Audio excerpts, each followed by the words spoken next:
السلام عليكم. إذا في هذه الحصة إن شاء الله غادي نصحو التمارين اللي عطيتكم. كاين 3 ديال التمارين.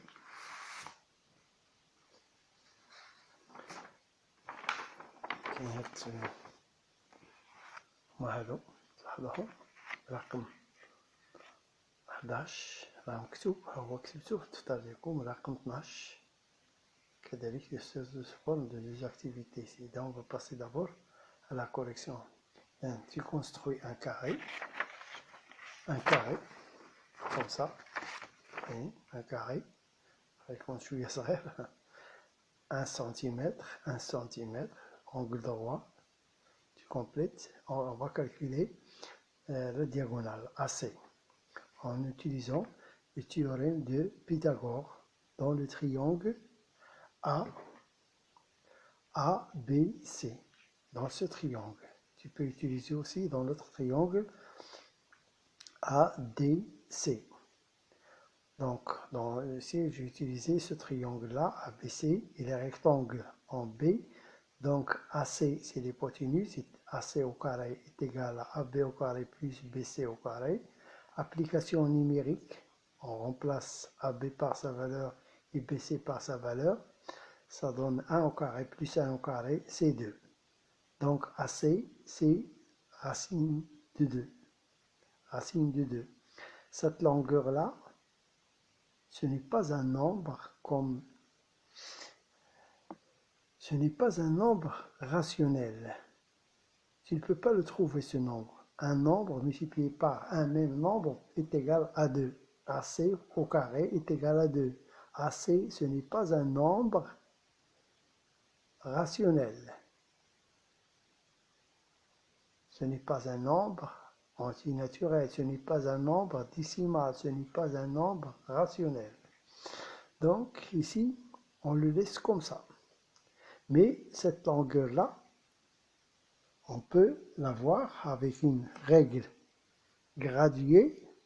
Par exemple, je ne sais pas où il est, cette règle n'est pas là.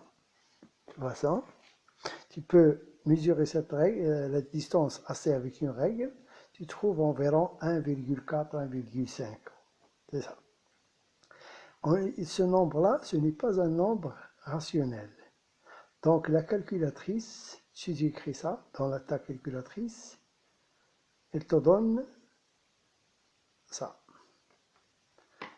Par exemple, ici, voilà. Voilà la calculatrice. Vous pouvez installer ce modèle de calculatrice dans votre portable, dans votre portable comme ça. Donc, racine, voilà, racine de 2 égale à 1,412 et des pointillés. Ça donne ici 11 nombres après la virgule. Voyez? Donc, ce nombre-là, ce n'est pas un nombre rationnel. Ce n'est pas un nombre décimal, ce n'est pas un nombre aussi rationnel. Donc, on peut prendre les valeurs approchées de ce nombre par défaut. C'est 1,41. Par excès, c'est 1,42. À 0,01. Ici, on peut obtenir des encadrements de cette valeur. Racine de 2, il est compris entre la valeur approchée par défaut et par la valeur approchée par excès.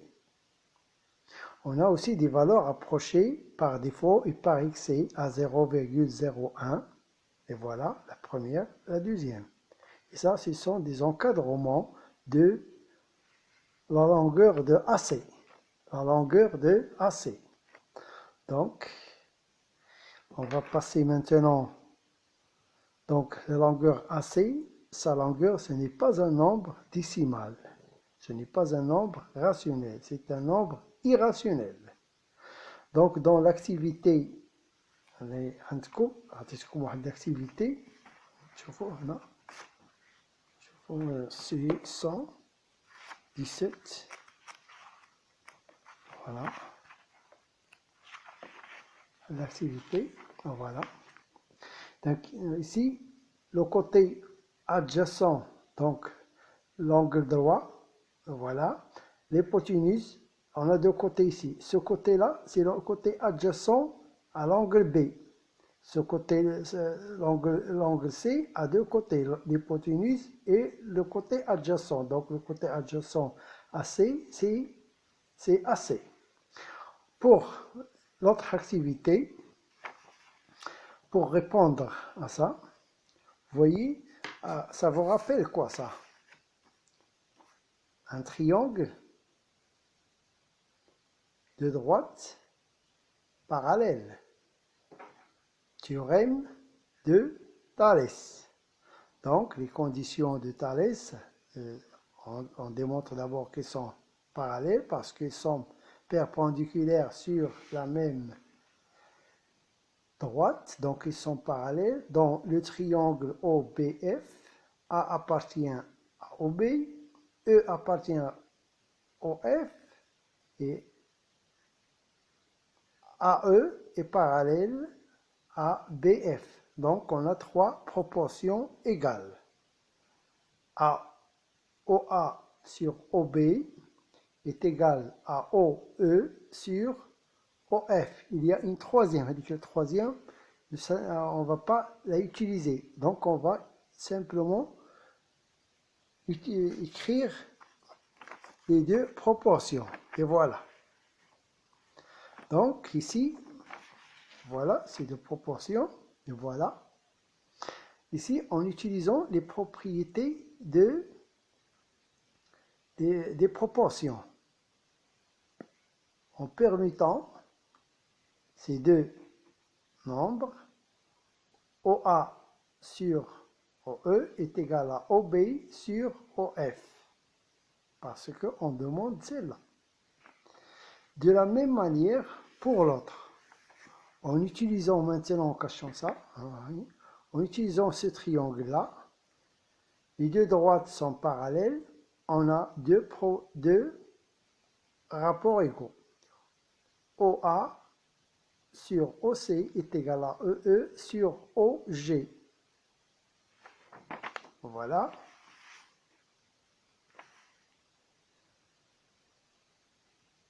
En utilisant les propriétés des proportions, on obtient ça. D'après 1 et 2, c'est ça. Ouais. Et 2, c'est cette égalité. Qu'est-ce qu'on obtient? Trois proportions égales. OA sur OE est égal à OB sur OF est égal à OC sur OG. Si on ajoute encore une droite ici perpendiculaire, on obtient la quatrième proportion OM par exemple sur OH par exemple, etc. Ces proportions sont égales, toutes ces proportions, on les appelle cosinus de l'angle XOY.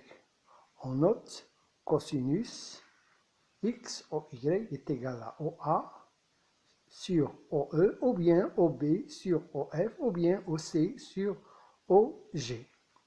Pour la prochaine fois, vous aurez des exercices, les voilà.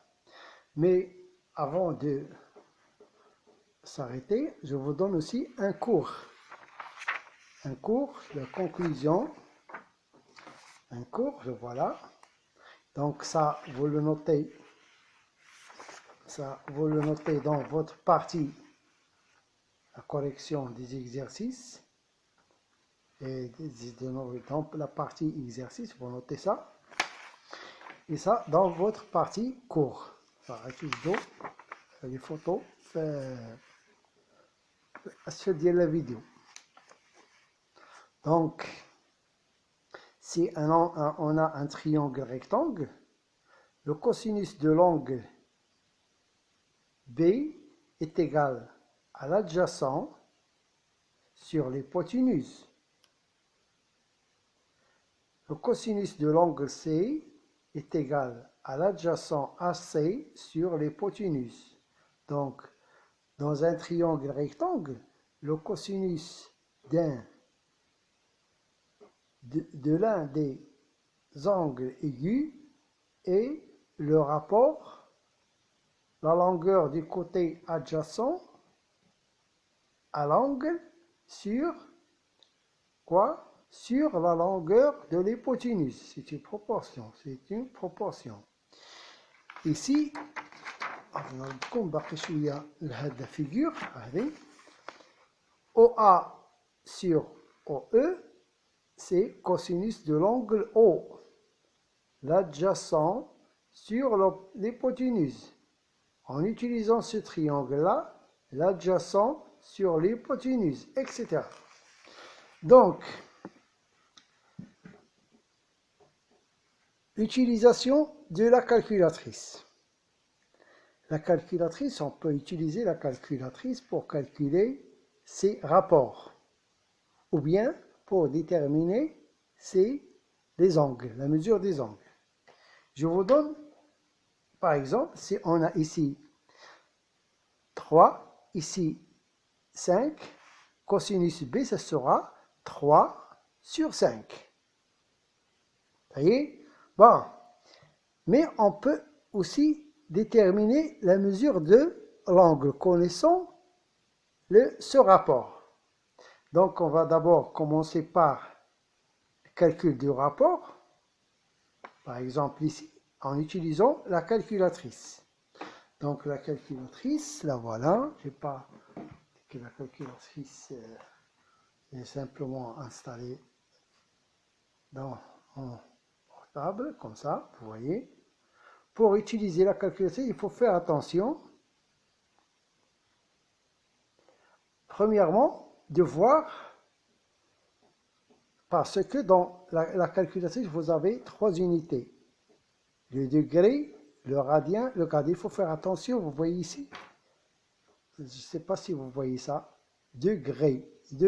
Je peux le changer par exemple. Vous voyez, gradien. Ça, on ne s'intéresse pas à ça. Grade, non. Donc, il faut voir degré. Les degrés, tout le travail qu'on va faire, parce que pour vous, vous travaillez les mesures des angles, les unités, ce sont les degrés, pas autre chose. Donc, les degrés. Donc, cosinus, par exemple, je veux calculer cosinus de 37. Cosinus, la touche cosinus, la voilà. Ça se voit cosinus. 37, la voilà. C'est 0,798,6, etc. 11 chiffres après la virgule. Pour moi, j'ai noté simplement 4 chiffres ou bien 5, puis des pointillés. Parce que si on demande 2 valeurs d'après la virgule, on va prendre uniquement ça. Si on demande 3 valeurs après la virgule, etc. Donc, c'est comme ça qu'on détermine le rapport. Si vous avez ici par exemple 37, cosinus 37, c'est l'adjacent sur, vous n'avez pas les mesures des côtés, mais tu peux utiliser la calculatrice pour calculer ce rapport. Donc maintenant, l'utilisation de déterminer l'angle. On va utiliser la calculatrice pour calculer la mesure d'angle. Par exemple, cosinus d'un angle est égal à 0,732. Comment j'utilise? D'abord, j'ai touche Shift. Puis, je retourne à cosinus. Vous voyez, il s'écrit ici cosinus puissance moins 1. Donc, c'est la touche de cosinus puissance moins 1. Pour qu'ils apparaissent cette touche, il faut d'abord toucher la touche Shift, ou bien 1, ou bien, ça dépend des calculatrices. Donc, on écrit le rapport, c'est 0,732 égale, vous voyez, 42,9. 42,9, la mesure de l'angle, c'est 42,9 par exemple. Il y a d'autres nombres après la virgule. On va prendre simplement 42,9. 42,9, c'est la mesure de l'angle. Ici, j'ai pris la part défaut à 0,1, la mesure de l'angle. Et c'est tout. Salam alaikum.